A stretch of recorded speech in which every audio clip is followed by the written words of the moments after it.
Alright guys, BLM here, back with a new video, and in this video, we're finally back talking about upcoming seasons of Survivor, and here I'll be talking about my thoughts on what we know so far from Survivor 43 and 44. Now, I did do a similar video to this last year for Survivor 41, however, I regret I didn't wait until 42's cast to come out to talk through that. Though here, kind of rectifying that, where, again, we have the casts for Survivor 43 and most of 44, to where I'm going to be talking about my thoughts on those. Also, I'll be talking about my thoughts on the current state of Survivor, largely through a lot of talking points that will be brought up through a Jeff Probst interview that he did at the end of Survivor 42, essentially detailing what is going to stay and what isn't from these last couple seasons. So that's also a topic we're going to cover as well. So let's start with the cast reaction, starting with the Survivor 43 cast, which is weird considering we've already seen some of this cast in action. So obviously because that, I have more to say about the 43 cast, as again, we've seen this cast through the preview that was there at the 42 finale. Mind you, something weird about that is the fact that the season hadn't finished filming yet at the time that promo came out, which is just kind of a weird concept. But from what I saw in the preview and what I'm seeing of the cast here, I do like this cast. I mean, again, it's very tough to truly like an all newbie cast before getting to see their true personalities in pre-game interviews and getting to know more about them. But just on the offset, I do like this cast. I mean, this does seem like an interesting Survivor cast. Just a steady progression of the style of casting that we've had in recent seasons. And really just in general, Survivor casting has been pretty strong in recent years. And again, this just follows that trend. I will say something that is noticeable here is the fact that we are lacking any Canadians after having 2 Canadian winners in a row. That is something to point out. However, we do have our first players from Hawaii, 2 of them, which is an interesting note here. And interestingly, we did get around half the cast being highlighted in the preview, which does seem like a higher than normal statistic there. The players that we did get to see were Jesse, who did talk about how he's going from a gang to becoming a PhD student. Again, really feeling like your typical Survivor casting choice at this point. This guy that had a rough upbringing, but then has turned his life around since then. Again, kind of feels in line with what you expect. We then have a Paralympian in Noel, who really seems like the only true notable person from this cast, at least in terms of like they would have that notable of a background before going on to Survivor, as most of this cast just feels like a group of normal people after we had 41 and 42 both including some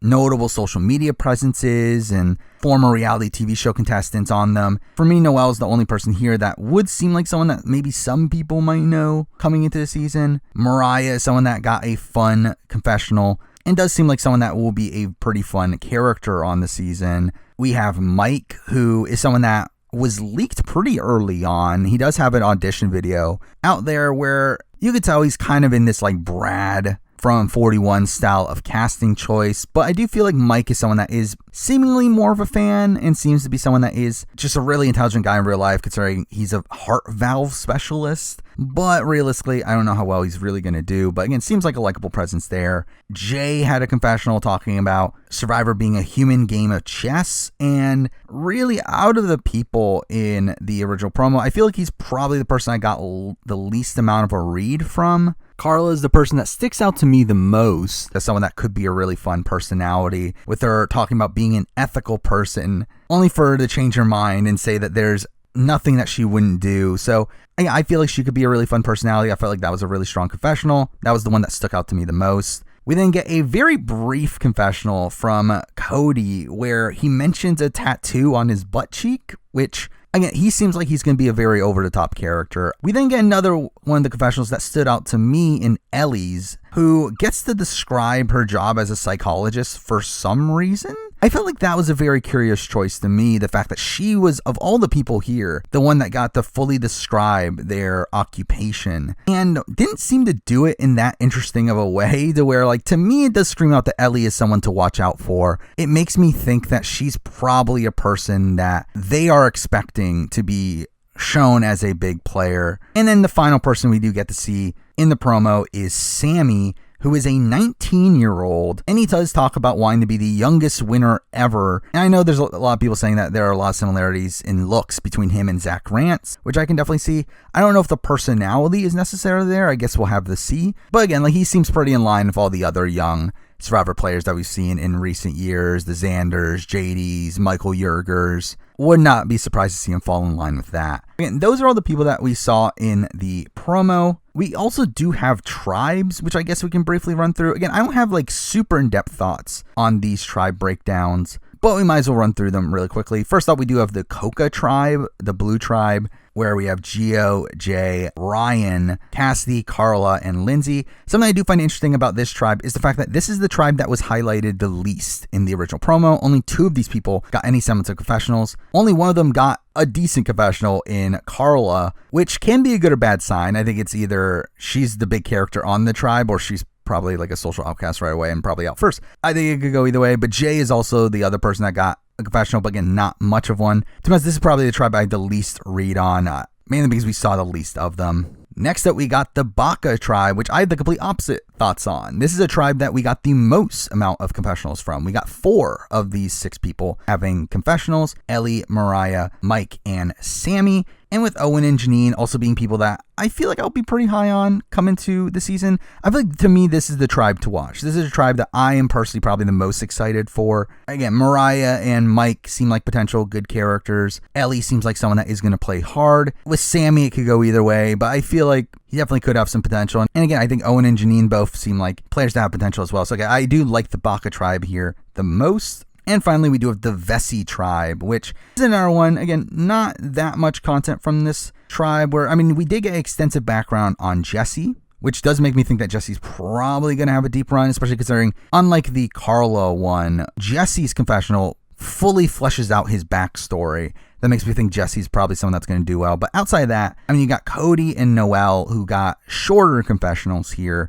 Again, Cody coming off as a big character. But again, our tribe that I don't know much about, the likes of like Dwight or Justine Naka, I think is how you pronounce her name. I know there's some controversy around her. So again, like this could be a mixed bag of a tribe, but we do have at least one potentially fun character in Cody. And then Jesse and Noelle, who seem to be somewhat important from production's point of view as well. Those are my thoughts on the 43 cast. Now let's jump into the 44 cast, where I don't have as much to say. Obviously, we haven't seen any of these people in action. This cast literally came out in its current state not too long ago. And there's still technically one person missing here in Matt from San Francisco, which, again, I find funny that Redmond was able to find out that his name was Matt and that he's from San Francisco, but nothing else about him. It does give me Roxroy vibes, where if you don't know, last season, Roxroy was the only person to not have a photo of him in the preseason, and a lot of that seemed to be due to his lack of social media presence. Maybe that's the same thing with Matt here. But outside that, I mean, this is another cast that I feel fine about, and realistically, I don't have much info on most of these people. Like, obviously, we see Brandon as a former football player.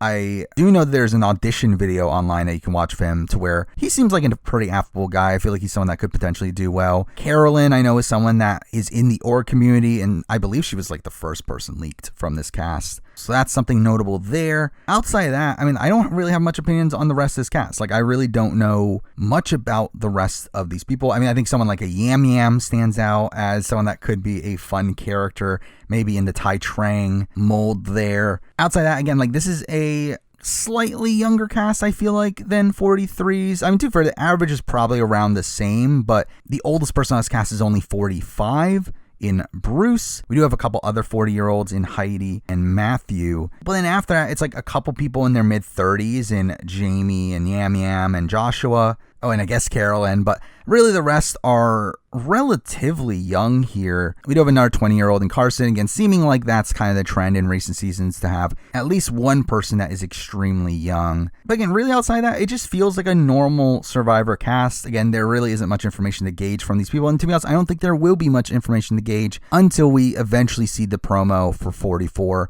at the end of the year. But again, this feels like a pretty baseline cast. I think it looks like an interesting group of people. But outside of that, don't really have that much to say about them. But again, those are my opinions on the cast. I guess now we should talk about the current state of Survivor, where, again, a lot of the information we're about to be talking about does stem from a Jeff Probst interview that was done at the time of the 42 finale, where he did talk about the new era of Survivor and what that really means. Essentially, things that will be carrying over into 43 and 44, which I do personally expect to have a similar format. I think they are probably going to do a similar thing to what they did with 41 and 42, where they're going to replay the same type of season back to back. Obviously now without themes, they don't really have much else to really change here between the two. So again, I'm expecting two very similar seasons back to back. So in terms of the things that are staying here, we do know that 26 days is returning, and also the focus on limited supplies is returning, which I personally don't care. I mean, to me, 26 days doesn't really change anything. If they didn't tell you it was 26 days, you wouldn't notice it was 26 days. Again, to me, it is fine. I don't have an issue with it personally. In terms of the focus on meager supplies, like that I can go away with. Like, I personally don't want people to be starving out there. I don't find that particularly interesting. I feel like it minimizes the gameplay, as people are now going to be so focused on how hungry they are over playing the game. Now, I do think Survivor has kind of overcome that to where we're at the point where the casting is casting people that are so hungry to play the game that they're not going to stop their gameplay in order to focus around finding food and that sort of thing. So again, at the end of the day, I think it's fine. But really, to me, that is the aspect of all this that I personally don't like, but again, doesn't really change too much at the end of the day. Next up, we do know that we're going to continue on with smaller tribes. The assumption is obviously 3 tribes of 6. We know for sure, obviously, 3 tribes of 6 on 43. I'm assuming the same thing for 44. Again, I personally don't know why Jeff likes this. Like, to me, while 3 tribes of 6 can be interesting, I feel like it is kind of at a point where we've seen most of what we're going to get from it. I feel like having smaller tribes definitely limits the possibilities of what can happen at each vote, considering the smaller amount of people. And through that, I do feel like it can lead to some less interesting early rounds than what we would have if we had bigger tribes. Though, to be fair, obviously we've seen seasons with bigger tribes just lead to the entire tribe just ganging up on one person, that person being voted out unanimously. So again, you never know, but like, I personally would side towards having bigger tribes, but again, that's just the way that Jeff likes it at this point. The other thing that we know for sure for 43, and I'm going to assume the same thing for 44, there are no swaps at this point. Again, continuing off of 41 to 42. And this is another aspect that I personally don't love, as again, I feel like it can lead to a bit of stagnation, especially towards the end of the pre-merge. To me, that was one of the bigger issues with the 41 pre-merge, where I did feel like with UA continuing to go to tribal, I just felt like it led to less interesting tribals along the way. Again, another aspect of the show that seems like Jeff is in love with now, though I do fully expect this to change eventually, but again, for 43 and 44, it does seem like this is sticking. Now, another thing that he has confirmed will be coming back are risk-reward dilemmas. Now, he hasn't necessarily clarified what exactly that means, because there were multiple types on 41 and 42. Obviously, we had the Beware Advantage, which obviously took away your vote for the short term after you open it. We had Shipwheel Island, where you literally had to make a decision to risk your vote. So again, some sort of dilemma is returning. If I were to guess, I would say Beware Advantages are returning. I feel like that is something that production seemed to like in the 2 seasons that they've appeared on. Shipwheel, I think, is a bit more hesitant. I do think it probably will return as well, considering the fact that with no swaps, there'll be less opportunities for people to intermingle before the merge, and I feel like they want some intermingling, and I feel like Shipwheel is a perfect excuse to do that. So I feel like these are probably twists that are going to stay as well. However, something I don't like about these twists is the fact that we have them in a situation where you're risking your vote on small tribes. And to me, that is what is also the biggest hindrance of small tribes, as to me, smaller tribes, the initial downside of it is the fact that there are so few votes to work with, in the fact that they are taking away even more votes through all of these risks is definitely an underwhelming aspect of it to me, to where, again, it really just minimizes the potential of all the pre-merge votes from my perspective. And with that, also something we know is going to return is the shot in the dark, which again, I'm personally completely fine with. Again, another thing where like it takes away a vote, that's not ideal, but I do like the overall aspect of shot in the dark in the sense that it is more so a warning for the other players, more so than it actually being intended to actually be used successfully. Is a warning to the other players to blindside your target, or else you could potentially be blindsided yourself. So through that, it should incentivize blindsides. Now, we didn't see that in 42, though we did see that in 41. However, I do think after seeing it in action one time, I do think moving forward, I do think it should work as intended. And who knows, maybe eventually we'll actually see the twist itself actually work, where someone will actually be saved by it. But as a whole, this is a twist that I actually do like. It's actually one of the few twists that they added for 41 and 42 that I did like, so I'm okay with it being back. Next up, another thing that we know is coming back is the Earn the Merge twist. Now, he didn't specify Hourglass, and that is an aspect of it that I do expect to go. I don't expect them to bring the Hourglass back personally. Again, Earn the Merge is this concept of the merging, but essentially not truly being merged until around later. I do know there are current rumors that the format at the merge is now, instead of the hourglass, they're instead going to do a split tribal at the merge. So essentially, again, there's no swap coming into the merge at 12. We will now merge, and then there'll be essentially a tribe swap to have 2 people voted out before they formally merge at 10. Again, that is something that is out there. There's really no actual proof towards that. However, for me personally, I feel like that is my ideal format. I feel like that is what I would want them to do here. I feel like something that I never truly was able to talk about in any of my reviews, despite how long they are, is the fact that I think one of the worst things about Modern Survivor is how poorly structured the post-merge is, where because of the split tribal that occurred in the last few seasons at Final 10, we were skipping over some really important votes. In the post-merge modern game of Survivor, especially the Final 9 round, is typically a very important round that we are literally just skipping over. And I think by doing this twist and having the split tribal at 12, it allows for the Final 10 on to play mostly naturally. And I feel like that is an aspect of this that I do really like if it is true. However, something I do question is the fact that that means that jury is not starting until Final 10, which means we're going to have a 7-person jury with a Final 3, which does seem pretty low. But again, like looking at the number of episodes, number of days, they do need a split tribal in there at some point. They need to have a double boot. I do feel like it makes sense to, again, have it right before the formal merge, which essentially makes it a tribe swap right before the merge. I feel like that is what makes sense to me. Hopefully the hourglass is gone, because again, that's really one of the worst twists in the history of Survivor. And again, if they replaced it with this split tribal idea, I would be mostly fine with that. Now, as for the other twists that were on recent seasons, Jeff did say that the others will come and go. So that means twists like do or die was not mentioned in any of this. The knowledge is power was not mentioned. The amulet was not mentioned. Now, realistically, like the amulet, I could see coming or going. I don't know what they truly expected from it. I don't think it really worked out as intended, though it did add some more intermingling between these people that never met until the merge. So I think that's really something that they did like from it. The knowledge is power is a twist that I personally don't care for, though knowing Survivor production, I feel like they liked it, considering it worked out for them twice now. So I fully expect them to bring it back, even though I personally don't like it. Now, do or die to me is the more interesting one, because I feel like on the island, I think they liked do or die.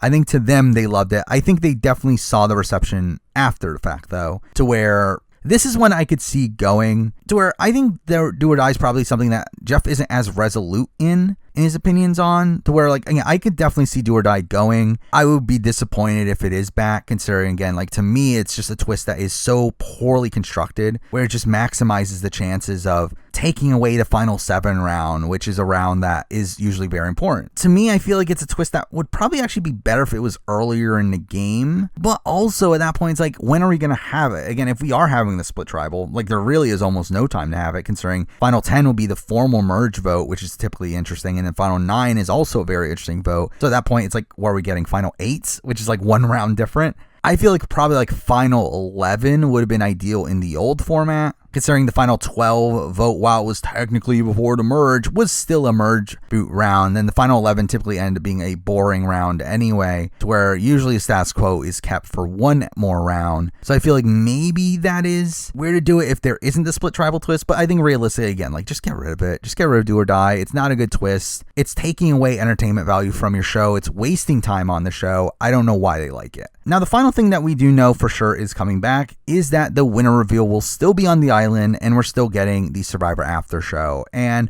I really don't like this personally. I mean, I get the worry that an outbreak will happen again to where they can't do a live reunion. Again, like, obviously having Winners at War winner reveal over Zoom was very underwhelming, but I still feel like the winner reveal on the island is also underwhelming. However, I would rather have the winner reveal there than the after show. To me, the after show is just really bad. Like, I feel like, one, it's cruel to the runners up, these people that just learned that they lost this game, that they just spent weeks playing, and now have to put up a brave face while being asked questions, and also seeing the jury answer like, "Whoa, would they have won if they did this differently?" And like, again, I just feel like it's especially cruel for them. Also, we're missing out on the pre-jurors. I feel like that's also disappointing. To me, I do want the reunion to return. However, I fully understand why they get rid of this. I mean, I think, like, no matter how much Jeff tries to prop it up as, oh, we legitimately like the after show, we think it's great to see these raw emotions, the real reason they're getting rid of it is money. I think that is the true answer here. Just like the 26 days, why they're going to keep 26 days moving forward,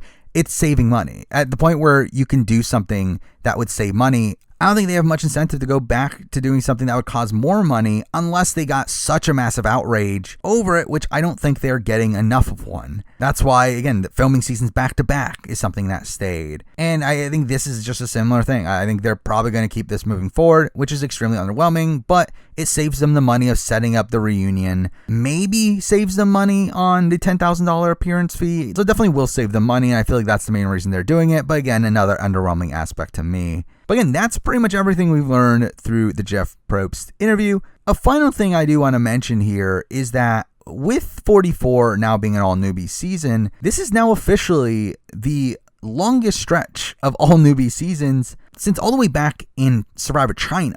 It's literally been that long since we've had 4 newbie seasons in a row.